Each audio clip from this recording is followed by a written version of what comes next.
राधे राधे, हरे कृष्णा। कैसे हैं आप सभी लोग? आई होप आप सभी अच्छे होंगे, स्वस्थ होंगे। श्री धाम वृंदावन से आप सभी को एक बार फिर से राधे राधे, हरे कृष्णा। आज की इस वीडियो में हम बात करने वाले हैं जो 2026 का दूसरा चंद्र ग्रहण पड़ने वाला है उसके बारे में, जो कि हमारा पड़ रहा है 3 मार्च 2026 को। 3 मार्च 2026 पूर्णिमा की रात जब चांद अचानक लाल हो जाएगा। क्या आप जानते हैं कि उस समय हमें क्या कार्य करने चाहिए? क्या सच में चंद्रग्रहण अशुभ होता है या यह आत्मशुद्धि का दिव्य अवसर है? आज की इस वीडियो में मैं आपको बताऊंगी कि चंद्रग्रहण आखिर पड़ता क्यों है, कैसे हम पूजा अर्चना वंदना करें और कैसे अपने लड्डू गोपाल की, अपनी श्री जी की, अपने आपके घर में जो भी विग्रह हैं उनकी आपको सेवा इत्यादि करनी है। तो वीडियो को एंड तक ज़रूर देखें, स्किप ना करें, क्योंकि बहुत इम्पॉर्टेंट जो जानकारी है मैं आपको देने वाली हूँ इस वीडियो के माध्यम से। आइए मैं अब आपको एक छोटी सी स्टोरी बताती हूँ। किसी एक गांव में, एक छोटे से गांव में मंदिर में शाम की आरती की तैयारी चल रही थी। आसमान में पूर्णिमा का चांद धीरे धीरे ऊपर उठ रहा था। तभी नन्ही काव्या, एक बच्ची ने वहाँ अपनी माँ से पूछा, माँ, लोग कह रहे हैं कि आज चंद्रग्रहण है, ये क्यों पड़ता है माँ?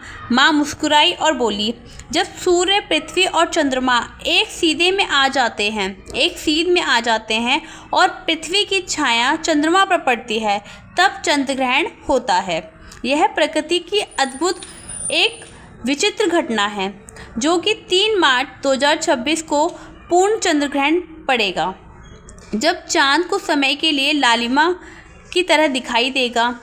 उस बच्ची की आंखें चमक उठी। तो क्या यह डरने वाली बात है?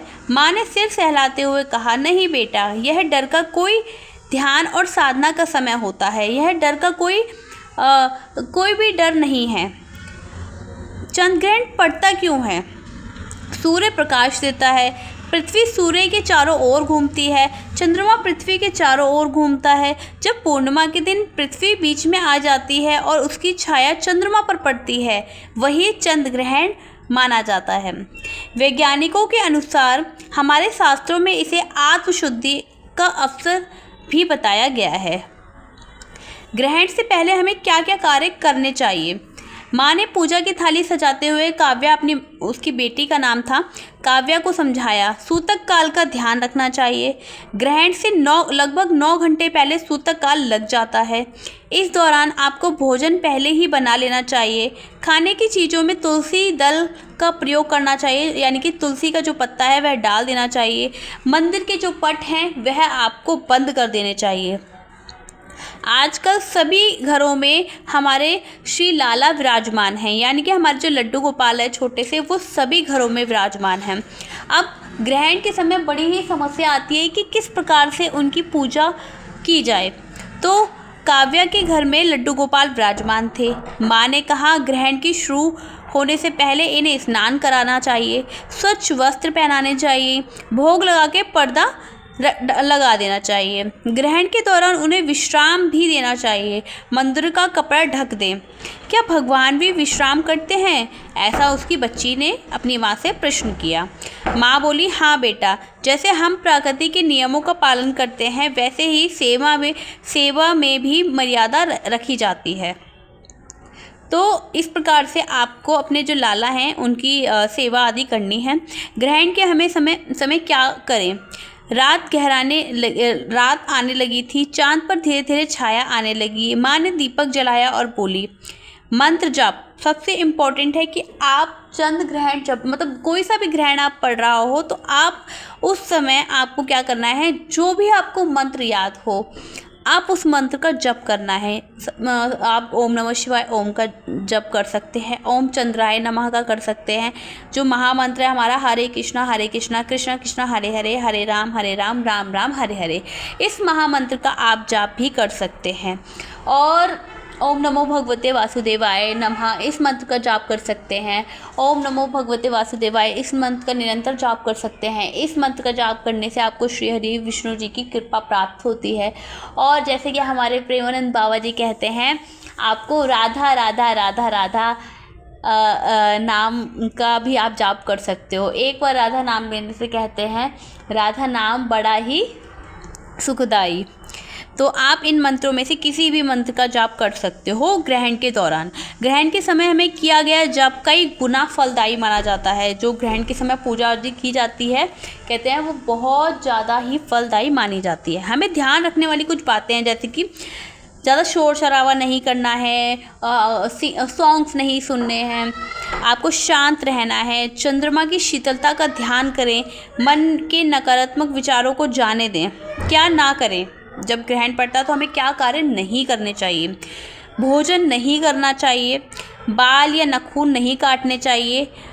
अनावश्यक अगर ज़रूरत नहीं है तो आपको घर से बाहर जाने की भी ज़रूरत नहीं है। गर्भवती महिलाएं विशेष सावधानी बरतें। जो गर्भवती महिलाएं हैं उनको जितना ज़्यादा हो सके बाहर नहीं जाना है बिल्कुल भी, और घर में रहकर ही अपनी पूजा आदि करने हैं, मंत्र उच्चारण करने हैं, हनुमान चालीसा का पाठ करना है। और भाई गर्भवती महिला है तो अगर पॉसिबल नहीं होता है तो वो कुछ थोड़ा सा लिक्विड वगैरह अपना ले सकती हैं। बाल आदि नहीं काटने चाहिए उनको। अपने पेट पे गेरू होता है, गेरू रेड कलर का होता है, उसको आपने पेट पे लगा लेना चाहिए। आइए अब हम बात करेंगे कि ग्रहण समाप्त होने के बाद हमें क्या क्या कार्य करने चाहिए। छाया धीरे धीरे हट गई, चांद फिर उजाले की तरह हो गया। अब शुद्धि का समय है। शुद्धि के बाद हमें क्या करना चाहिए? सबसे पहले स्नान करना चाहिए। पूरे घर को पवित्र करने के लिए घर में गंगा जल छिड़कना चाहिए। लड्डू गोपाल को पुनः स्नान कराना चाहिए। नए वस्त्र पहनाएं, ताज़ा भोग लगाएं और फिर अपनी जैसी आप दिनचर्या के अनुसार पूजा आरती करते हैं उस प्रकार से आपको आरती करना चाहिए। अगर पॉसिबल होता है तो आप लोग क्या कर सकते हैं, दान भी कर सकते हैं। अन्न का दान कर सकते हैं, वस्त्र का दान कर सकते हैं, दक्षिणा दे सकते हैं। दान से मन का भार जो होता है वो हल्का हो जाता है, इसलिए अगर पॉसिबल हो तो आप लोग भी दान कर सकते हैं। लड्डू गोपाल का विशेष ध्यान हमें इस प्रकार से रखना चाहिए कि भाई वो हमारे छोटे से लाला हैं, बाल गोपाल हैं। माँ ने अंत में काव्या से कहा, लड्डू गोपाल की सेवा से सबसे ज़रूरी जो होता है वो भाव होता है।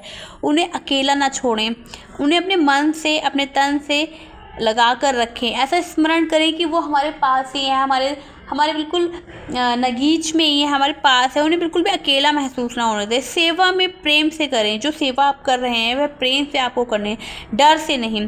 ग्रहण के बाद ताजगी और प्रसन्नता से आरती करें। काव्या ने देखा पहले उजाला चांद, फिर छाया, फिर लालिमा और फिर उजाला। उसे समझ आया जीवन में कभी कभी अंधेरा आता है, लेकिन वह स्थायी नहीं होता। स्थायी कुछ भी नहीं होता, ना दुख न सुख। जैसे चांद फिर से चमकता है वैसे ही हमारी आत्मा भी फिर से प्रकाश में लौट आती है। ग्रहण का डर नहीं, आत्मचिंतन ही साधना और भक्ति का अवसर होता है। आप भी 3 मार्च 2026 को जो चंद्र ग्रहण पड़ रहा है, आप लोग भी अपने मन की शुद्धि करें, अपने तन की शुद्धि करें और जितना ज़्यादा हो सके आप लोग उस दिन मंत्रों का उच्चारण करें, पूजा करें, हनुमान चालीसा का पाठ करें। इस वीडियो के माध्यम से आपने जाना है कि चंद्र ग्रहण पड़ता क्यों है, ग्रहण के समय हमें क्या करना चाहिए, क्या नहीं करना चाहिए, अपने लाला की, अपने बाल गोपाल की सेवा आदि कैसे करनी चाहिए, ग्रहण के बाद हमें अपने घर को शुद्ध कैसे करना चाहिए, पवित्र कैसे करना चाहिए। आशा करती हूँ कि आपको मेरी वीडियो पसंद आई होगी। मेरी वीडियो के माध्यम से आपको चंद्र ग्रहण में होने वाली जो भी इम्पोर्टेंट जानकारी थी वो आपको मिलेगी। एंड अगर आपको मेरी वीडियो अच्छी लगी तो प्लीज़ इसको लाइक, शेयर, सब्सक्राइब करना बिल्कुल ना भूलें और मुझे दीजिए इजाज़त। राधे राधे। श्री हरिवंश। इसी बात पे बोलिए श्री धाम वृंदावन की ओर से आप सभी लोगों को राधे राधे। हरे कृष्णा। राधे राधे। राधे राधे।